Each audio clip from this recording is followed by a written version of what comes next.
संत योहन का दूसरा पत्र, पद संख्या 4 से 9 तक। मुझे यह देखकर बड़ा आनंद हुआ कि आपकी कुछ संतानें सत्य के मार्ग पर चलती हैं, जैसा कि हमें पिता की ओर से आदेश मिला है।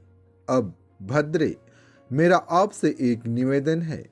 मैं आपको कोई नया आदेश नहीं, बल्कि वही आदेश दे रहा हूं जो हमें प्रारंभ से प्राप्त है। हम एक दूसरे को प्यार करें, और प्यार का अर्थ यह है कि हम उसकी आज्ञाओं के मार्ग पर चलते रहें। जो आदेश आपको प्रारंभ से प्राप्त है वह यह है कि आपको प्रेम के मार्ग पर चलना चाहिए। बहुत से भटकाने वाले संसार में फैल गए हैं। वे यह नहीं मानते कि ईसा मसीह सचमुच मनुष्य बन गए थे। यह भटकाने वाले और मसीह विरोधी का लक्षण है। आप लोग सावधान रहें, जिसमें आप अपने परिश्रम का फल न खो बैठें, बल्कि अपना पूरा पुरस्कार प्राप्त करें। जो मसीह की शिक्षा की सीमा के अंदर नहीं रहता, बल्कि उससे आगे बढ़ता है, उसे ईश्वर प्राप्त नहीं है। जो शिक्षा की सीमा के अंदर रहता है, उसे पिता और पुत्र दोनों प्राप्त हैं। संत लूकस आज का पवित्र सुसमाचार, अध्याय 17, पद संख्या 26 से 37 तक। जो नूह के दिनों में हुआ था, वही मानव पुत्र के दिनों में भी होगा।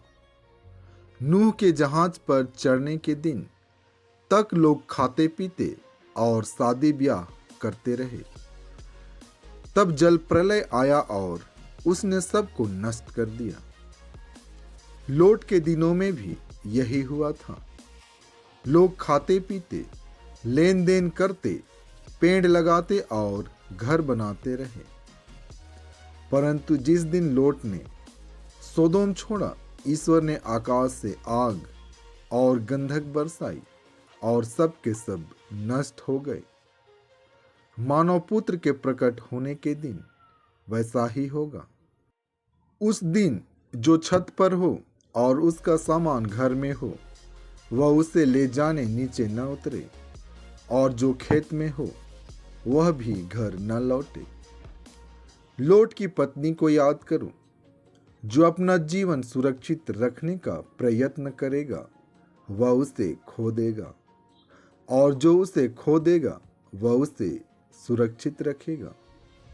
मैं तुमसे कहता हूं, उस रात दो एक खाट पर होंगे, एक उठा लिया जाएगा और दूसरा छोड़ दिया जाएगा। दो स्त्रियां साथ साथ चक्की पीसती होंगी, एक उठा ली जाएगी और दूसरी छोड़ दी जाएगी। मैं तुमसे कहता हूं, दो खेत में होंगे, एक उठा लिया जाएगा और दूसरा छोड़ दिया जाएगा। इस पर उन्होंने ईसा से पूछा, प्रभु, यह कहाँ होगा? उन्होंने उत्तर दिया, जहां लाश होगी वहां गिद्ध भी इकट्ठे हो जाएंगे। प्रभु के इन वचनों के द्वारा आपको आशीष मिले। आमीन।